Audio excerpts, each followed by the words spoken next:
This is Jon Ogden with MoneySummit, and we're here today to talk with Glenn Van Deusen of Van Deusen and Levitt Associates. And we'd like to start by just having you introduce yourself and your company. Great, thanks John, appreciate it.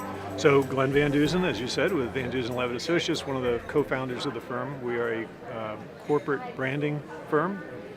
We work extensively with banks and credit unions to help them understand their equities in their brand. Who are they? What do they mean to their members and to their customers? What equities do they hold that can be leveraged? How are they seen in the marketplace? How do they want to be seen in the marketplace? And then from a very fact-based perspective, developing branding, whether that's naming, positioning, identity, all the way through design execution into websites, conference materials, sales materials, educational materials for members and customers and so on. So what would you say over the past 10 years has changed when it comes to branding in financial services? I think one of the bigger changes within the credit union space in particular has been just a greater awareness of the need for branding. Okay. I think you're seeing that particularly here at this conference, right? Financial Brand Forum, now in its third year. Right. So again, I think a greater recognition of how to separate yourself, how to better differentiate yourself in the marketplace. Branding has such an essential role in doing that, and I think that's just really starting to gain traction, particularly within the credit union space now. It's fascinating. So what might have a credit union done 10 years ago that they might be rethinking now? Yeah, they would have been doing more transactional-based communications. They would have been doing more internally, as opposed to reaching out to a corporate branding expert firm like ours as an outside resource. There's greater interest in looking for people with those particular specialties like we have, rather than trying to do it alone.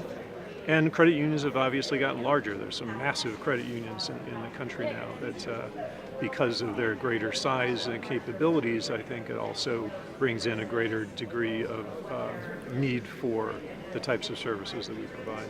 That's great.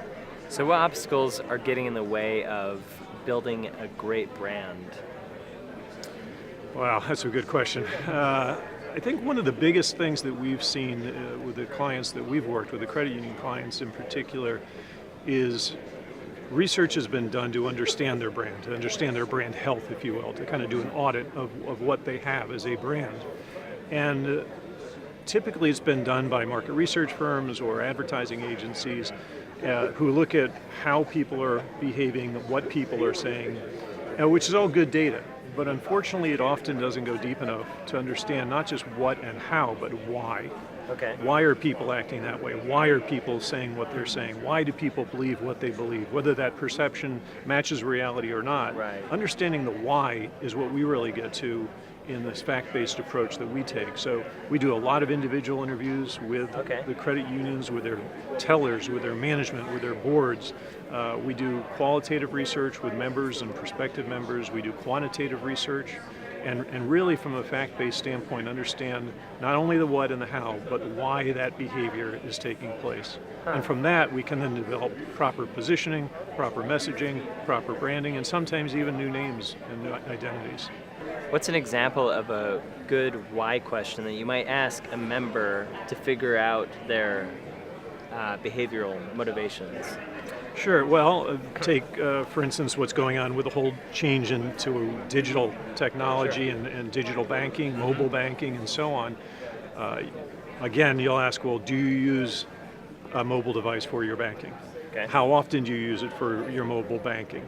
And you'll get all the percentages, 50% or 40% of millennials use it 50% of the time or more. Right? But okay, well, why do you use it only 50%? Why don't you use it more?